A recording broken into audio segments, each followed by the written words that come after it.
Hello friends, welcome to my channel Shaukeen Academy. आज फिर से हाजिर हैं आपके सामने NIOS कोर्स 503 यूनिट नंबर 7 लेकर, जिसमें हम पढ़ेंगे साहित्य और भाषा। चलिए स्टार्ट करते हैं। हिंदी भारत और विश्व में सर्वाधिक बोली जाने वाली भाषाओं में से एक है। उसकी जड़ें प्राचीन भारत की संस्कृत भाषा तक जाती हैं, लेकिन मध्ययुगीन भारत के अवधी, मागधी, अर्धमागधी और मारवाड़ी जैसी भाषाओं के साहित्य को हिंदी का आरंभिक साहित्य माना जाता है। हिंदी साहित्य ने अपनी शुरुआत किससे करी थी? लोक भाषा कविता के माध्यम से की थी, और गद्य का विकास तो बहुत ज्यादा बाद में हुआ है। हिंदी का आरंभिक साहित्य अपभ्रंश में मिलता है। क्वेश्चन बन गया आपका, हिंदी का आरंभिक साहित्य कहाँ मिलता है? अपभ्रंश में मिलता है। हिंदी में 3 प्रकार का साहित्य मिलता है, गद्य, पद्य और चंपू। अभी चंपू क्या है? जो गद्य और पद्य दोनों में हो उसे कहते हैं हम चंपू। खड़ी बोली की पहली रचना कौन सी है, इस विषय में विवाद है, लेकिन ज्यादातर साहित्यकार श्रीनिवास दास द्वारा लिखे गए उपन्यास परीक्षा गुरु को ही हिंदी की पहली प्रमाणिक गद्य रचना मानते हैं। हिंदी साहित्य के विकास को आलोचक सुविधा के 5 ऐतिहासिक चरणों में विभाजित कर सकते हैं, जो कि इस तरीके से है।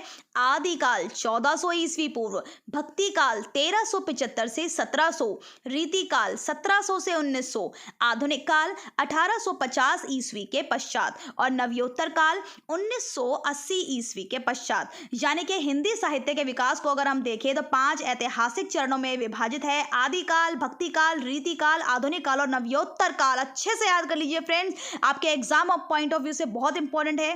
बात करते हैं साहित्य का स्वरूप और परिभाषा। साहित्य शब्द का विग्रह 2 तरीके से किया जा सकता है। सहित, सजमा हित, सहभाव, यानी कि हित का साथ होना ही साहित्य है। साहित्य शब्द अंग्रेजी के लिटरेचर का पर्याय है, जो लैटिन शब्द लेटर से हुई है। ठीक है फ्रेंड्स। भाषा के माध्यम से अपने अतरंग की अनुभूति अभिव्यक्ति कराने वाली ललित कला काव्य और साहित्य कहलाती है।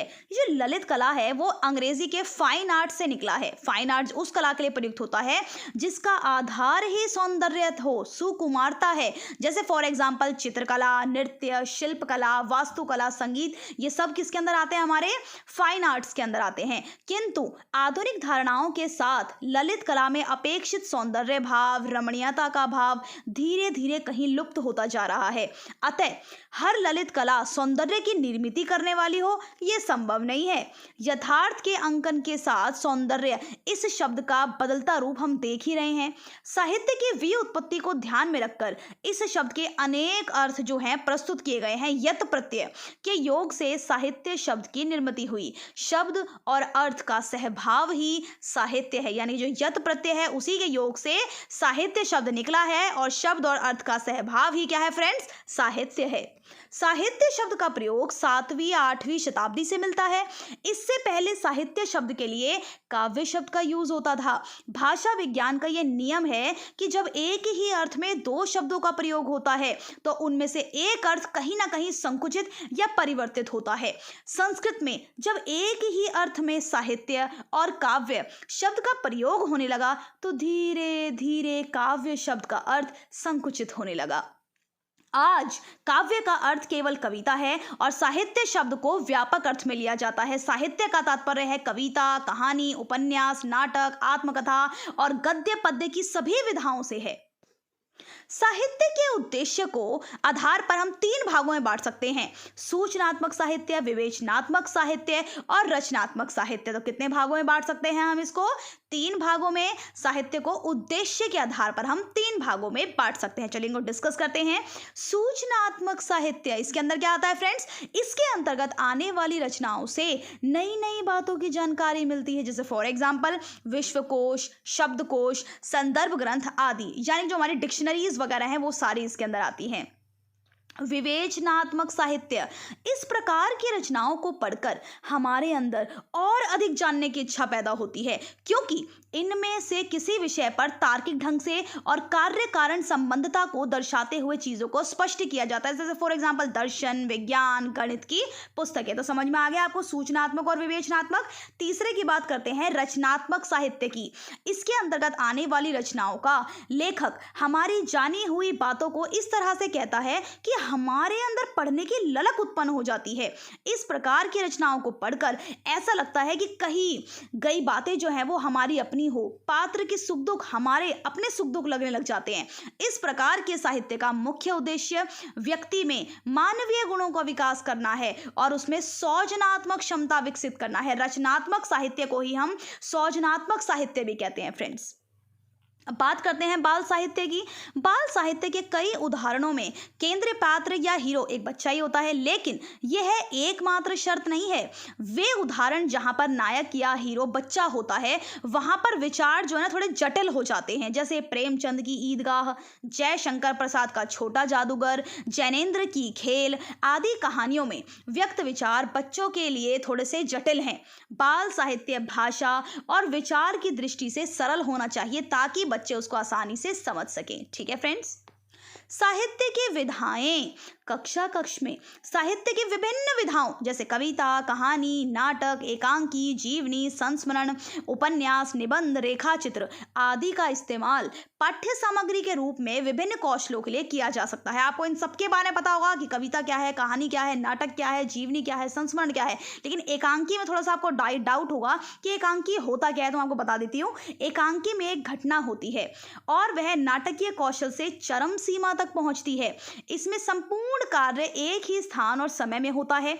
एकांकी में जीवन के ना किसी एक पक्ष को ले लिया जाता है, उसमें कम से कम पात्र होते हैं और इसके अंदर हम छोटी छोटी घटनाओं का वर्णन नहीं किया जाता। संक्षिप्तता ही एकांकी के लिए जरूरी है। बहुत ही शॉर्ट फॉर्म में इस चीज को बना दिया जाता है। ये कहलाता है हमारा एकांकी। साहित्य की विधाएं हैं ये कविता, कहानी, नाटक, एकांकी, जीवनी आपको पता ही है, संस्मरण, उपन्यास, निबंध, ये सारी चीजें।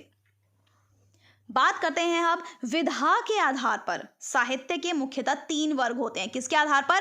विधा के आधार पर। गद्य, पद्य और नाटक। गद्य में आता है आपका कहानी, उपन्यास, जीवनी और यात्रा वृतांत। पद्य में आपका आता है दोहा, चौपाई, कवित्व, मुक्त छंद और नाटक तो आपको पता ही है। ठीक है, तो गद्य पद्य हमने ही पढ़ा था। गद्य, पद्य और चंपू हिंदी के साहित्य का भी यहाँ पढ़ रहे हैं हम विधा के आधार पर। ठीक है। भाषा की कक्षा में साहित्य के इस्तेमाल 3 प्रारूप, भाषा प्रारूप, साहित्यिक प्रारूप और वैयक्तिक प्रारूप। ठीक है, 3 प्रारूप होते हैं भाषा की कक्षा के अंदर। ये तीनों आपको याद करने हैं। बात करते हैं आप क्वेश्चंस की। रुचिकर और तल्लीन रखने वाली कहानी से शुरुआती पाठक में विकास होता है एकाग्रचित्ता का, अनुमान लगाने का, परिकल्पना बनाने का या स्वायत्ता और स्वतंत्रता का। किस चीज का होता है फ्रेंड्स? बताइए। रुचिकर और तल्लीन रखने वाली कहानी से शुरुआती पाठक में किस चीज का विकास होता है? एकाग्रचित्ता का। इसमें मैं आपको सारे के सारे क्वेश्चंस करवा रही हूं। अब जितने भी क्वेश्चन साहित्य के लिए इंपॉर्टेंट है, एनआईवीएस से इंपॉर्टेंट है, वो सारे इसके अंदर हम डिस्कस करेंगे। साहित्य पढ़ने से कौन सी क्षमता बढ़ती है? पढ़ने की, लिखने की, बोलने की या सुनने की? तो बताइए फ्रेंड्स, कौन सी क्षमता बढ़ती है साहित्य पढ़ने से? हमारी पढ़ने की क्षमता साहित्य पढ़ने से बढ़ती है। ठीक है। अब ये 1 लाइनर इंपॉर्टेंट क्वेश्चंस हैं, इनको अच्छे से देख लीजिए। अंग्रेजी भाषा को भारत में शिक्षा के माध्यम से आरंभ किया गया। किसने किया? लॉर्ड मकाले द्वारा। दूसरा क्वेश्चन, हिंदी का आदि कवि किसे माना जाता है? स्वयंभू को। तीसरा क्वेश्चन, हिंदी का प्रथम उपन्यास कौन सा है? परीक्षा गुरु श्रीनिवास दास सोमत द्वारा। हिंदी का प्रथम एकांकी कौन सा है? एक घूंट। हिंदी का प्रथम पत्र कौन सा है? उद्दंत मार्तंड। तो ये 1 लाइनर क्वेश्चंस मैं आपको करवा रही हूं। कई बार ऐसे क्वेश्चंस आ जाते हैं, तो आपको अच्छे से प्रिपेयर करना है इनको। साहित्य से जो भी इंपॉर्टेंट क्वेश्चंस हैं। हिंदी की प्रथम पत्रिका कौन सी है? संवाद कौमुदी। हिंदी की वर्णमाला में कितने स्वर व कितने सम स्वर होते हैं? 11 होते हैं फ्रेंड स्वर और 33 होते हैं सम स्वर। नेक्स्ट क्वेश्चन, हिंदी के किस समाचार पत्र में खड़ी बोली को मध्य देशीय भाषा कहा गया है? तो कहा गया है बनारस अखबार के अंदर। नेक्स्ट क्वेश्चन, हिंदी के प्रथम कवि कौन है? सिद्ध सरहपा 9वीं शताब्दी के। नेक्स्ट क्वेश्चन, हिंदी के प्रथम गद्यकार कौन है? तो वो है फ्रेंड्स लल्लू लाल जी। कौन है? लल्लू लाल जी। बहुत इंपॉर्टेंट क्वेश्चंस आपको 2 मिनट में हो जाएंगे, साथ साथ रिवाइज ये एक बार देख लेंगे तभी पेपर में आपको स्ट्राइक कर जाएंगे। हिंदी के सर्वप्रथम गीत लेखक कौन है? विद्यापति जी। सर्वप्रथम गीत लेखक विद्यापति जी। हिंदी के सर्वप्रथम दैनिक समाचार पत्र कौन सा है? सुधावर्षण। सर्वप्रथम दैनिक समाचार पत्र सुधावर्षण। हिंदी के सर्वप्रथम प्रकाशित पत्र का नाम उद्दंत मार्तंड। अटल बिहारी वाजपेयी हिंदी विश्वविद्यालय कहाँ पर है? ये भोपाल के अंदर है। और अजंता की गुफाएं किस धर्म से संबंधित है? बौद्ध धर्म से। नेक्स्ट क्वेश्चन आता है, अतीत के चलचित्र के रचयिता कौन है? महादेवी वर्मा जी। अपभ्रंश का वाल्मीकि किसे कहा जाता है? स्वयंभू को। अपभ्रंश भाषा के प्रथम व्याकरणाचार्य कौन थे? हेमचंद्र जी। अपभ्रंश में कृष्ण काव्य के प्रेता कौन है? पुष्पदंत जी। अबला जीवन हाय तुम्हारी यही कहानी, आंचल में है दूध और आंखों में है पानी। बहुत इंटरेस्टिंग और बहुत ही इंपॉर्टेंट लाइन है जो आपने कई बार सुनी होगी, अबला जीवन की हाय तेरी यही कहानी। ये पंक्तियां किस काव्य की हैं? तो ये पंक्तियां हैं आपकी यशोधरा की। ठीक है, ऐसे ही क्वेश्चंस आते हैं, आपको बहुत अच्छे से प्रिपेयर करना है इनको। नेक्स्ट क्वेश्चन, अवधी भाषा के सर्वाधिक लोकप्रिय महाकाव्य का नाम क्या है? तो है friends Ramcharitmanas. Next question, Ashok के फूल जो एक निबंध का संग्रह है के रचनाकार कौन है? हजारी प्रसाद द्विवेदी जी। अष्टछाप के सर्वश्रेष्ठ भक्त कवि कौन है? सूरदास। आंखों की किरकिरी होने का अर्थ क्या है? अप्रिय लगना। आंसू के रचयिता कौन है? जयशंकर प्रसाद जी। आंचलिक रचनाएं किससे संबंधित होती हैं? क्षेत्र विशेष से। ठीक है फ्रेंड्स, आधुनिक युग की मीरा किसे कहा जाता है? महादेवी वर्मा जी को। आधुनिक युग के चरण कौन है? रामधारी सिंह दिनकर जी। कथा सम्राट किसे कहा जाता है? प्रेमचंद जी को कहा जाता है। कबीरदास की भाषा क्या थी? सदुखड़ी भाषा थी।